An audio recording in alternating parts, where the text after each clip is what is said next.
Glad you could join us. It's Bills by the Numbers. We're back, and we're here to let you know where the Bills are at when it comes to the stats. We're presented by FanDuel. Make every moment more. Coming up, Buffalo has dipped their budgetary toe into free agency early. Will there be much more?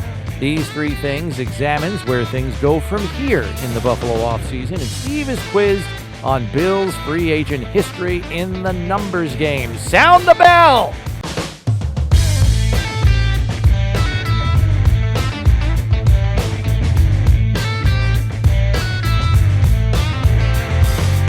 All right, happy to have you with us here on Bills by the Numbers. Bills Hall of Famer Steve Tasker, Bills insider Chris Brown with you. And free agency has begun. We knew from the jump that with Buffalo's cap situation, they weren't going to be active spenders in the open market, or at least big spenders in the open market. But as GM Brandon Beane does, he has already filled some holes on the roster.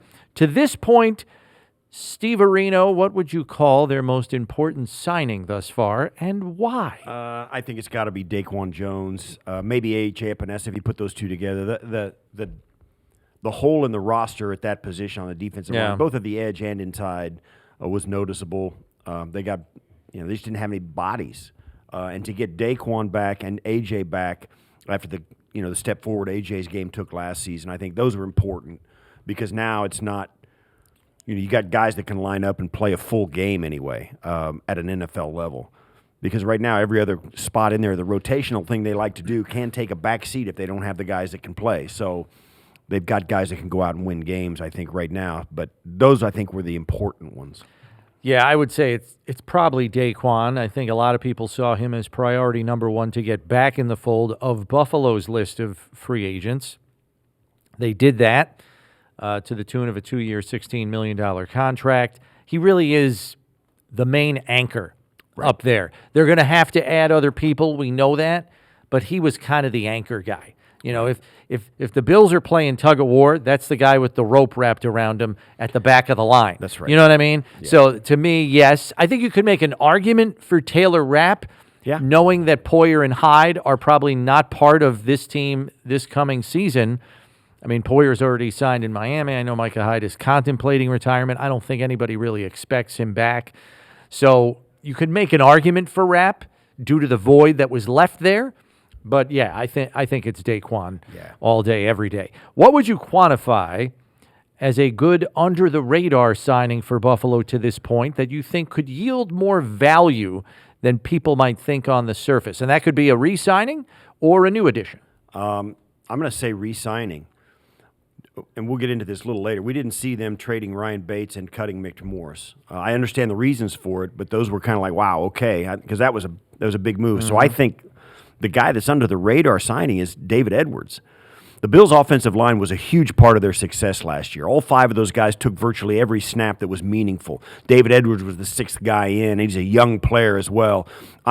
So keeping the front line intact in front of Josh in a league where we've said you're in an arms race, and we're all kind of focused and like we can't get our mind off that number 2 wide receiver. But we still have Steph Diggs, Dalton Kincaid, James Cook, Dawson Knox. Now we've got some guys offensively as some weapons that we can unfurl and play well. The wide receiver, and while the wide receiver 2 is important, it all comes apart if you don't have an offensive line. Ask the New York Jets last year when they bring Aaron Rodgers in and they got all these high hopes and stuff. And he lasts 4 plays. 4 plays in, he's blown up. So I really think that the signing of David Edwards reiterates that the Bills aren't going to forget in the early days of Josh Allen, they might have had a much better football team even in Josh's rookie year had they been stronger up front. Yeah. And I think the David Edwards signing was really important, and it was obviously not a real sexy re-signing, offensive guard, all that stuff. You're looking at a projected starter there. So he's a guy. I like that pick. That's a good pick. I'm going to go to the other side of the ball,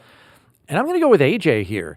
I don't know what it is, but I feel like he was finally putting it all together last season, but he was largely in a rotational role and really didn't get a chance to maximize how far he had taken his game.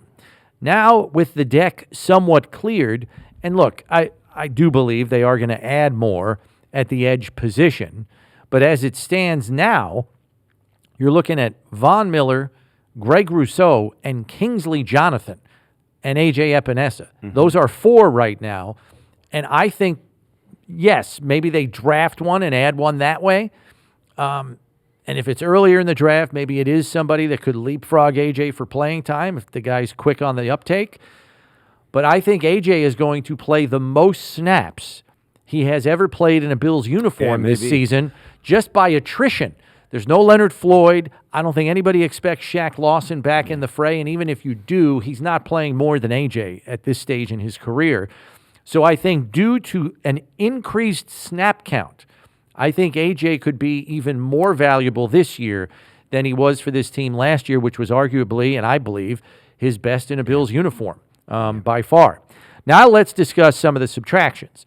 You already mentioned it. The Mitch Morse subtraction was probably the one we hoped didn't have to happen, but it's hard to argue with an $8.5 million cap savings. Word is that Connor McGovern will slide from left guard to center. I think we anticipate that he'll have competition, whether it's Alec Anderson, another free agent, perhaps a draft choice. But how do we view the center spot in the wake of that move? I think you got to feel optimistically confident. Connor McGovern is a good player. He has played 1,000 snaps in college at center, or they're close to 1,000 snaps. I think the one thing that gives you pause is the fact that just before they released Mitch Morse, they traded Ryan Bates, who was the swing guy all the way across. He could play all 5 spots. That kind of athlete. He had trouble getting on the field at any one of those spots as a starter, but certainly was a more than capable backup at all of those spots. And started in years past. And he has started games. I think they have the thought, and at least I do, that Alec Anderson can fill in at any one of those 5 spots. He's that kind of athlete as well. Big, tall, big-framed guy, has the athleticism to play tackle in college and played well, and then he's got a year under his belt here at the pro level. I think he's going to have an elevated role more than what he did a year ago as a rookie out of UCLA. So I think there's bodies there. But you're right. On the offensive line, center is a question mark. I think David Edwards is going to fill in fine. He's going to be a starter quality at guard, no question about it. He did it for the Rams. He can do it for the Bills. Super Bowl as a starter for the Rams. So I think it's going to take some reps, no question, and we have to see it happen. But I don't think there's any problem that Connor McGovern can't play center. I think it's going to be an easy transition. But we got to see it to believe it. Yeah, he only has 100 career snaps in the NFL at the center spot, which he did back in Dallas. He was largely a guard there. Obviously, he was the left guard all season here last year. Did play guard his whole sophomore season at Penn State, but that's about 5 years in the rearview mirror. Mm-hmm. So it will be an adjustment. You hope he takes back to it just like riding a bike. And if that happens, I think you're good. Alec Anderson, I think, is your guard-to-guard guy. Right. As a swing guard / center. I think they'll give him the opportunity to compete with McGovern for the starting job. We'll see how that shakes out. Very quietly, this is Alec Anderson's 3rd season. I mean, he's been working with Cromer for 2 years now. Right. He's still hanging around the building. They like him. And the other guy that's been in the pipeline for a while is Ryan Vandermark. So he's your swing tackle, short of another addition. And Alec Anderson's your swing guard. And they still haven't washed their hands completely, I don't think, of Tommy Doyle. No, who's coming back from an ACL. Second straight ACL. So we'll see. Yeah, I mean you have to consider him a huge question mark, but he's still in the mix. Yeah. They drafted him for a reason as well. So there's some guys out there and some things they're going to have to shake themselves out. But and they'll probably add too. Right, but thankfully I think it's the guys below those 5 that we're thinking are going to start. Below David Anderson, below Connor McGovern. It's not those 5 guys. But we've seen it happen. It didn't happen last year, right. So maybe they're due that they're going to have to go through their depth a little bit. Yeah. Time for these 3 things where we look into our crystal ball on some things that could impact the remainder of Buffalo's offseason. The defensive line has Daquan Jones and A.J. Epinesa back in the fold, as we mentioned, but there is still work to do. Knowing the cost of the defensive tackle and edge rusher position, how do you see Brandon Beane filling the remaining holes up front defensively? There's a couple of ways. I think he'll draft a guy. They'll draft a body to come in and play, at least one, maybe more, maybe an edge and a tackle. But I also think late in the free agency process, you're going to see a guy, maybe a surprising quality guy, sign a one-year deal a la Leonard Floyd last year. But I think it might be a DT this time instead of a defensive end. It'll be a defensive tackle. I think you'll see a guy sign a short one-year prove-it deal late in the process. I think that's what's going to happen. They're going to draft one and sign more because they got to have guys like that. That from when the league year started on the 15th, you got to sign 90 guys. So they'll sign those guys, and I think that's where it's going to come from. They are going to draft a guy, I'm sure. Whether it's at 28, like we've all, I don't know. I think it's going to be a wideout at 28 if they actually pick at 28 and not 25 or 24 or whatever it is. But I think that's what's going to happen. They're going to draft a guy, and late in the process in this free agency, they're going to get all the way into June, late, and the guys are going to be out there watching, and they're going to look for an opportunity, and Brandon will talk one of the guys that maybe is a quality player. They'll be like, hey, like a Leonard Floyd, like, oh my gosh, I can't believe we got that guy. Yeah. I think he might try and make that happen once again. I think that sounds good for a plan. I think they're coming out of the draft with 3 total defensive linemen. If they keep 11 picks or 10 picks, I think 3 of them are going to be defensive linemen. Yeah. I think just the sheer number standpoint and the necessity for cheap labor. Those are high-priced positions. Buffalo does not have the cap room to compete for free agents of any ilk, unless, to your point, they're still out there post-draft. And then maybe you can get somebody to agree to an incentive-laden one-year deal, something of that nature. But you got to draft some cheap labor, and I think you can do that at both of those positions. The question is, how early in the draft are you addressing it? And then are you backfilling, on day 3 of the draft with some talent you feel like you can develop into, a role player sooner rather than later? I'll say this. I think half the picks, 5 or 6 of the 11 picks are going to be defensive line wide receiver. 5 or 6 of the picks are going to be. Yeah, I'm hoping they come out with 2 receivers. And there's going to be a safety in there. Yes, I think there has to be. There has to be a safety in there as well. So those 3 positions are going to take the lion's share of the position groups where the Bills draft, I think. Now, that doesn't mean to say that if things go well in free agency and they sign one of those really good dudes earlier, that they won't say, all right, you know what, we're going to take a linebacker, we're going to take a running back or whatever in the mid-round. So I don't know. But, the lion's share of the position group is going to be defensive line, wide receiver, and I think they're going to sprinkle in the safety. Let's flip it to the offense where they have another high-priced position that needs filling. They signed free agent Mac Hollins, but he's only been a number 2 receiver once in his career. That was in 2022 with the Raiders when he won the number 2 job coming out of camp behind top receiver Devontae Adams and had a career year. Do you believe they still add another value signing at receiver, or is it all-out draft at this point to further address the receiver position? No, I think they may try and grab a guy. It'll be a guy who has been a second-tier guy, like Mac Hollins. I'll say this. Budgetary signing. Yes, but I'll say this about Mac Hollins. That's a guy that elevated when he got more opportunity. They have done that with Gabe Davis, and Gabe never elevated. Mac Hollins did. When he got more opportunity, he caught more balls. But he's a little bit like Gabe. The ball hits the ground a little too much.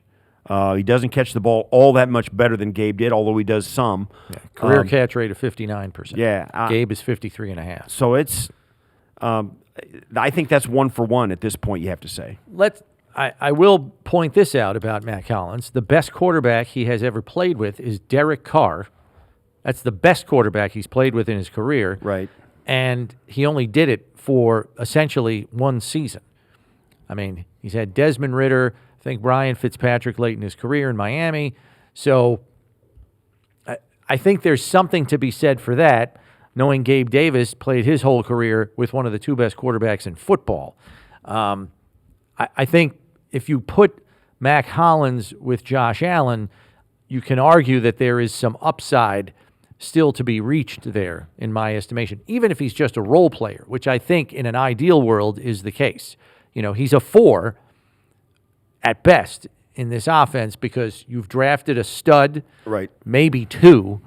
Diggs is still Diggs, and you have Shakir and Kincaid. It's still part of the mix. And so James Cook. But yes. But I do tend to think that it's all out draft at this point. There could be a budgetary 1-year deal type signing coming up. Yeah, after that, I think it's all draft. I don't want to be one of these guys, and I don't want to belittle the effort that they're putting in to finding a number 2 wide receiver. Yeah.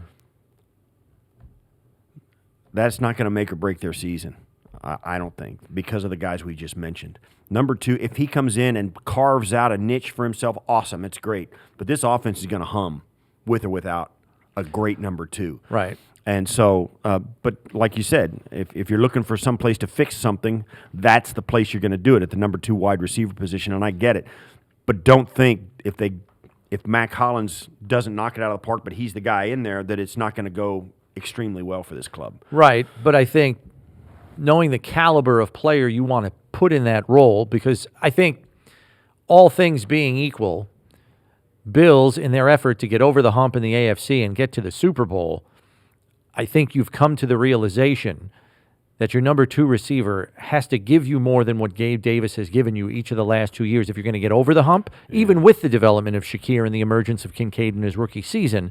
So with that in mind, I don't know if you can afford to find that on the free agent market. Yeah. So it screams early in the draft to me. This team is coming down. It's going to come down to it again. This whole shooting match is going to come down to making one more play than Pat Mahomes and Travis Kelce make.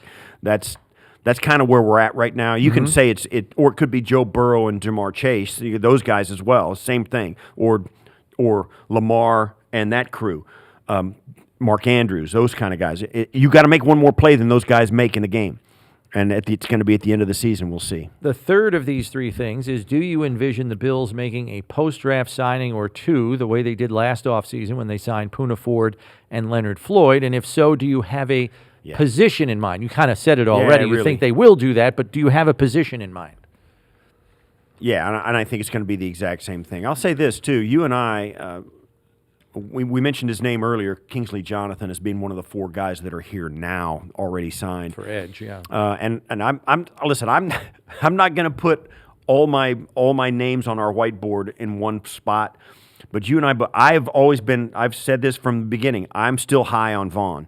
I think Vaughn's going to come back and play very well for this defense, and hopefully he can stay healthy. The second guy is Kingsley Jonathan. He's got juice. He has got some juice. And I'm telling you, that guy's going to give the Bills and Bills Mafia a little more than what they expect at this point. But having said that, yes, post-draft, they're going to sign a big body down inside. Who that is, I have no idea. I don't know if they'll be able to re-sign a guy, not re-sign, but sign another guy like Leonard Floyd in the season he had last year. That's going to be hard. But there's going to be guys out there. And I think you can look for him to sign a 1-year deal guy, either at tackle or at end on defensive line late in the process. Yeah, I could see that. I think another post-draft signing could be at the safety position. As I mentioned on our daily show, One Bills Live, in the 2023 offseason, there were 18 starters in the free agent market at the safety position. The market was depressed. Nobody got money except for a few. This year, by the time all the player releases were done, 29 starting safeties in the free agent market. There are bound to be a few pretty good ones post-draft. Yeah, and that's right. I think the Bills could get a real bargain on their hands if they just kind of hold their water at that position. Maybe draft a safety, somewhere in the middle rounds, late rounds, somebody you feel you can develop and grow into a player that can help you on special teams as a rookie. But I think there could be some good value at the safety position post-draft. Make no mistake, too, those 29 safeties that are out there, the Bills know their own deficiencies on their roster. Brandon Beane and his crew, you can bet, have already contacted a handful of guys at safety position saying, listen, I know we don't have the money to sign you right now. If you don't get your money out there that you're looking for, whatever, just keep thinking about us. Because when it gets to June or whenever this is going to be, and you still don't have a job and you want to play, you can come here and we're going to have a shot at this thing. If you want a shot at taking a 1-year deal with us, getting on the field, earning an extension after that with us because of our cap situation, we can't give you a long-term deal now. But if you want a shot at the whole thing and playing a Super Bowl and playing a playoff game, we're your team. We'd love to have you for a year. And that's what they were doing with Puna Ford last year. They're just saying, hold your water, hold your That's water. right. We'll get to you. We'll get to you. They'll have a list of those safeties that they think they have a shot at, and depending on who is the most receptive to that conversation, they'll pursue them hard. It's the way it is. And so you don't. It's, when we say hold your water, don't think that they're not in contact with these guys. Oh, yeah. So it's kind of cool to think about. Yeah. Back burner stuff, but they still have the flame on. We turn now to the numbers game, where Steve will be quizzed on Bills free agent history. Here we go with question number 1. The Bills lost 3 former draft choices in free agency at this time last year. Can you name at least 2 of them? Oh, gee, many crickets. 3 former draft choices of the Bills lost in free agency last year at this time. Tremaine Edmonds is correct.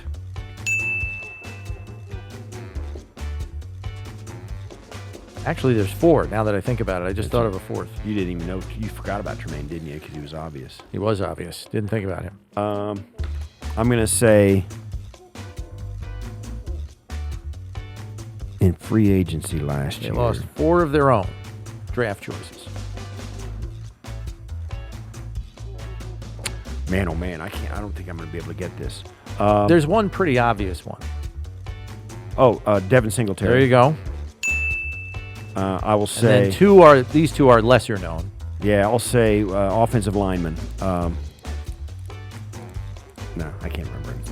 Is there an offensive lineman in there? Not that I have. The other 2 I have. Wait, which side of the ball? 1 offense, 1 defense. That didn't help. Not Levi Wallace. He's not a draft pick. He was not. And that was 2 years ago. Let's say. That's what I'm thinking. I'm thinking defensive back.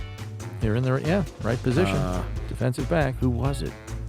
Didn't play a lot on defense. Right. Just got like a Cam Lewis guy, or who was it? I don't know who was it. Jaquan Johnson. Jaquan Johnson. That's right. And then the other one was Tommy Sweeney, who went to the Giants. Oh yeah, Tommy Sweeney went to the Giants. Okay. Question number 2. You got 2 out of 4. That's all we were asking for. 500. Question 2. Who were the 2 Bills free agent signings last off season who were signed away from division rivals? Should be able to get this. Trent Sherfield. Correct. And I will say the other one. Division rivals. Trent Sherfield. Well, I don't think we signed anybody from the Jets, did we? Patriots. Is another guy from the Dolphins? It is not. Who do we get from the Pats or the Jets? I cannot remember.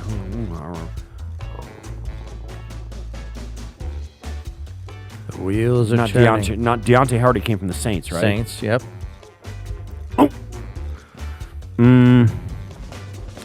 I know why this guy is tough for you. Because he missed the second half of the season due to injury. So he played some, huh? Division rival.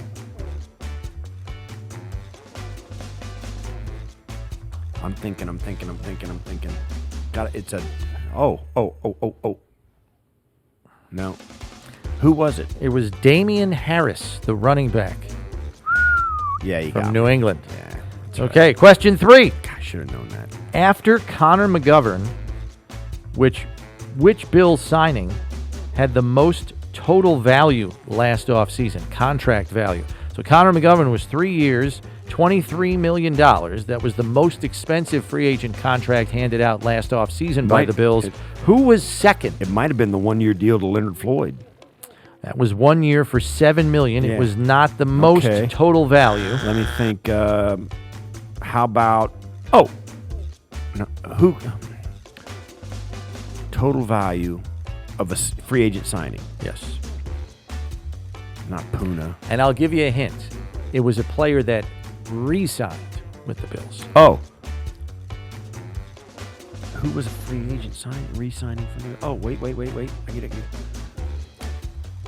So he had been here. I'm going to say he had been here already. Jordan Phillips. Not Jordan Phillips. That was 1 year, $3 million. I'm in the right spot, though, right? I'm in the right position. Well, it's no, you're not in the right position. Oh, really? No. You're on the right side of the ball. Total value. I'm going to say, no. I'll give you one more guess. All right. I'm going to say Shaq Lawson. No, it was Jordan Poyer. 2 years, Oh, $12.5 million. So there you go. Last question. Dope. I should have known that. Here's a layup for you, okay? All right. I was Give me kind of an easy one. clueless that I didn't think of this initially myself, but in the Brandon Beane era, what is the biggest contract handed out to a free agent in terms of total value? Oof. You'll get there pretty quickly. Free agents. Oh, no, it's not. They traded for Diggs. Dion was Biggest here. free agent contract handed out by Brandon Beane in free agency. Mitch Morse. Mitch Morse is third on the list. 4 years, $44.5 million. Daquan. It is not Daquan. Steve, this one is obvious, and you're going to kick yourself. Oh, it's Von Miller. It's Von Miller, yes. 6 years, $120 million, $51 million guaranteed. Right. Believe it or not, in second place, Star Lotulelei. Really? 5 years, $50 I million. remember that. Yeah, and I'll tell you what, for 25 most of it, guaranteed. he played really well for the club. Star played Yeah, really then well. COVID hit and it got a little wonky. And he opted out, and and that's the way it goes. But he played. He had some Star had some moments, man. Big game against Dallas on Thanksgiving. Had the fumble recovery, or Good for was it an him, man. interception? Yeah. I can't remember. Yeah, wow, he had that's a a good one. takeaway. Star Lotulelei. He's second, but that's- Vaughn was number one. Yeah. Bills fans, get in on the action with FanDuel, America's #1 sportsbook. Just download the app today to play any way you want. Plus, with live betting, you'll get updated odds on games that have already started. Best of all, you get paid your winnings fast. Make every moment more with FanDuel, official sportsbook partner of the Buffalo Bills. We come down the stretch with our one burning question. We know that the two starting safeties from last year's team are no longer on the roster. Taylor Rapp was re-signed, as well as Cam Lewis.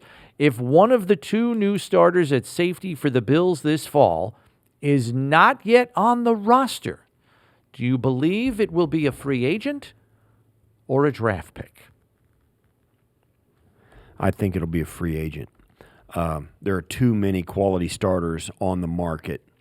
They're not all going to find a home. Mm-hmm. Late in the process, the Bills will pick up a veteran free agent safety, even after the draft, and he'll be plugged in first because he'll just have that confidence, and he'll have a bigger depth of knowledge than a draft pick would. So I think it's going to come from a free agent signing. There's just too many guys on the market that are quality players. That's factor number one, because I tend to agree with you. I think it will be another free agent signing.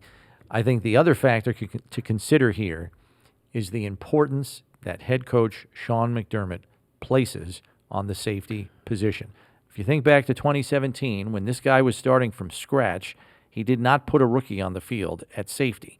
He decided, even though his roster was relatively barren, the first two free agent signings he had were Jordan Poyer and Micah Hyde. Now, Hyde had time in the league, as did Poyer. Hyde much more time on the field than Poyer, who had gotten some playing time with Cleveland. Right.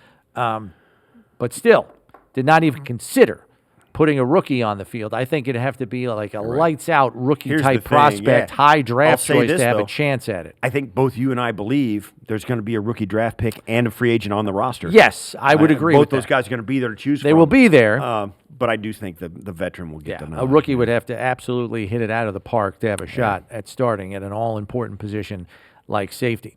Our closing figure deals with catch rate, and we kind of hinted at it already. Buffalo saw Gabe Davis sign with the Jacksonville Jaguars in free agency, and they themselves signed veteran receiver Mac Hollins. Over the last 2 seasons, Gabe Davis, 93 receptions, 1,582 yards, and a career catch rate of 53.5%. Mac Hollins in a much lesser role, 94 receptions, 941 yards, and a career catch rate of 59%. That'll do it for this episode. Remember to subscribe on whatever podcast platform you use so you know when our next episode is out, because when you need to know about the Bills, you need to check Bills by the numbers. For Steve Tasker, I'm Chris Brown. Thanks for listening. We'll catch you next time, everybody.